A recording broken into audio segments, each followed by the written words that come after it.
Hello, welcome back to Signs and Wonders. I'm Theolyn, and today I'm going to talk about something that came up for me as a personal sign a few weeks ago. I was just walking outside my bungalow, and on the ground I saw a rather curious little twiggy thing like this. Right, now I hope you can see it. I'm just going to turn it around a bit like that. Right, see, like that, and then if I tamed him around like that, notice I called it him, because my first thought was that it was a creature with 4 legs, but it was also perhaps like a centaur, like Chiron. And Chiron has been travelling through the sign of Aries recently, which in my birth chart is where the sun is placed. And it was really quite personal. But I noticed him on my mantelpiece today, and that prompted me to talk to you about Chiron. Now, Chiron is sometimes called a planetoid, or it was even called an asteroid. Very small body, discovered in 1977, and it has an elliptical orbit, which means that it moves kind of between the planet Saturn and the planet Uranus. Now, if you know any of your astrology or astronomy, perhaps you do know that Saturn is the last planet that we can see with our naked eye, and Uranus is the first of the planets that was discovered through the telescopes. And in modern astrology, certainly, the planets beyond Saturn are described as transpersonal, beyond the personal, beyond the reach of the naked eye, and also perhaps beyond our more conscious awareness of what the archetypes they represent can do for us, or how they would affect us. So the transpersonal planets, I sometimes call them the big 3, Uranus, Neptune, Pluto. They are beyond Saturn, and we obviously can't see them by looking at the sky. We can only see them through the advances of modern technology. So then Chiron was also discovered because of modern technology. No one knew Chiron was there before. And Chiron is said to move between Saturn, the last of the personal planets, and Uranus, the first of the transpersonal planets. So Chiron is like a bridge, you could say. One American astrologer, Barbara Clowes, has actually written a book about Chiron called Chiron the Rainbow Bridge. And the concept of a bridge between ordinary human consciousness and higher consciousness, divine consciousness, is very old indeed. And a bridge appears in many traditions as the passing place. When the soul leaves the body, goes across a bridge towards the heavenly realms and hopes not to be sent to the hellish realms. So we have this notion embedded in the culture of ancient texts that we can go across a bridge from our ordinary consciousness to a higher level of consciousness. And it's interesting that the character of Chiron is regarded like that in the mythology. So he is a half beast, half human. So he's a hybrid between the earthly and the more rational realms, the higher realms of consciousness that a human being can aspire to. So Chiron is a dual figure in that sense, feet on the ground, head in the heavens. And Chiron has an interesting history in the mythology. because the centaurs, generally speaking, were quite a rough bunch. They were quite what people might call party animals. And they were quite belligerent, and they got up to all kinds of rough and tumble. And Chiron was an exception because he was the wise centaur. He was more intelligent, more reserved, perhaps.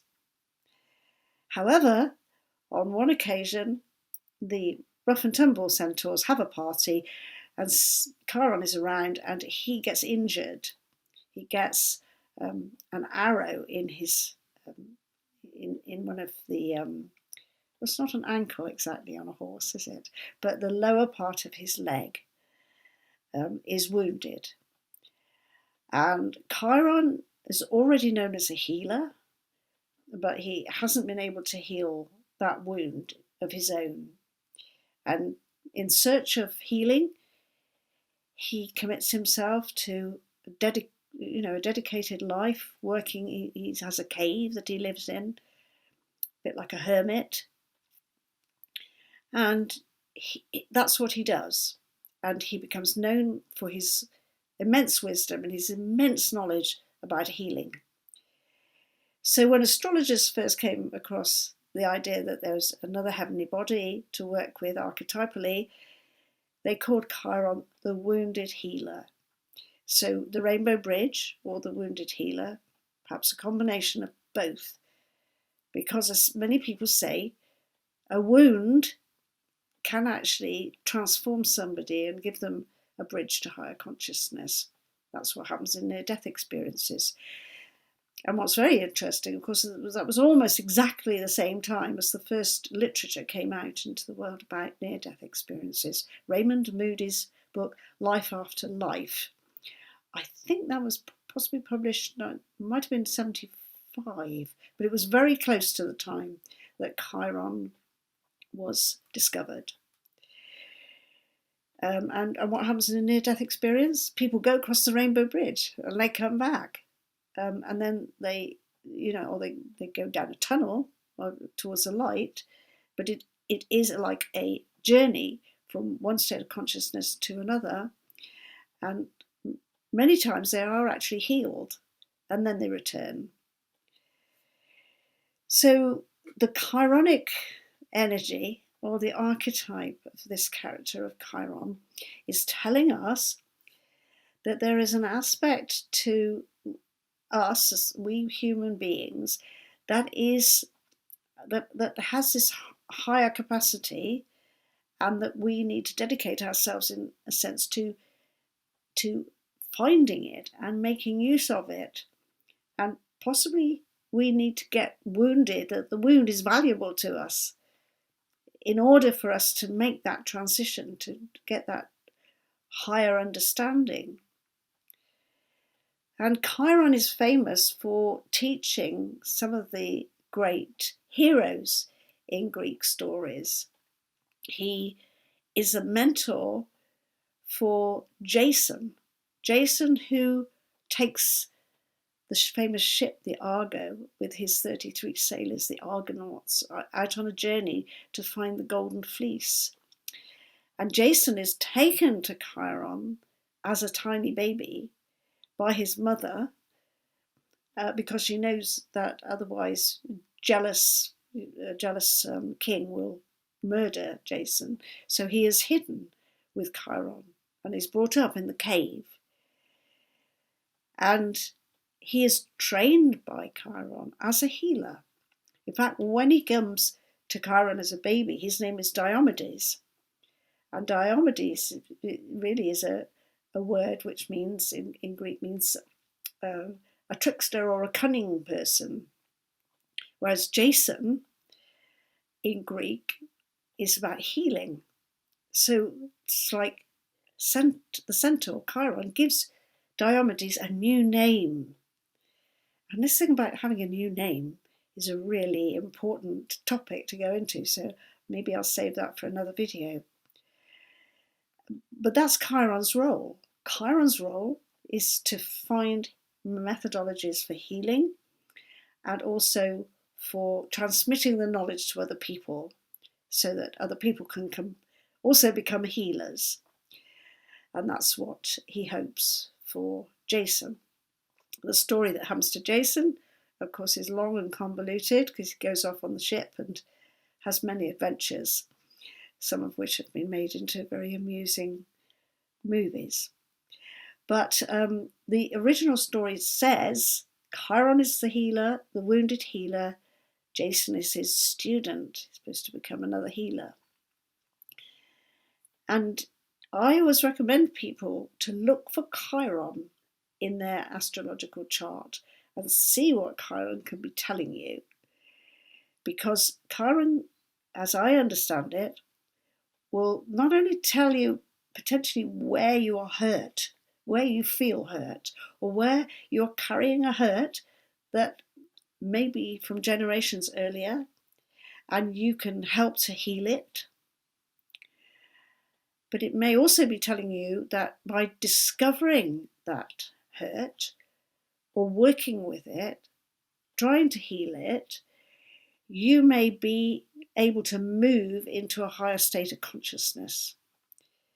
So although some astrologers will associate Chiron with the healing professions, the health professions, after all, in the late 70s, there was suddenly a great burgeoning of clinics offering alternative medicine and complementary therapies and so forth.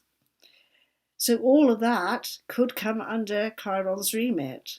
But also under Chiron's remit is a change of state of consciousness, being able to move from the consciousness where the body hurts to the consciousness where the higher awareness is able then to heal the hurting body. And I think we're in that kind of time now. We're in that kind of time whereby working with our states of consciousness through meditation, of course, and other techniques, like breathing techniques, and even as somebody recommends, cold showers. Just moving your consciousness into a new state will have an effect on your whole physiology. It will shift the energy, shift the vibrations, and healing then takes place naturally and easily.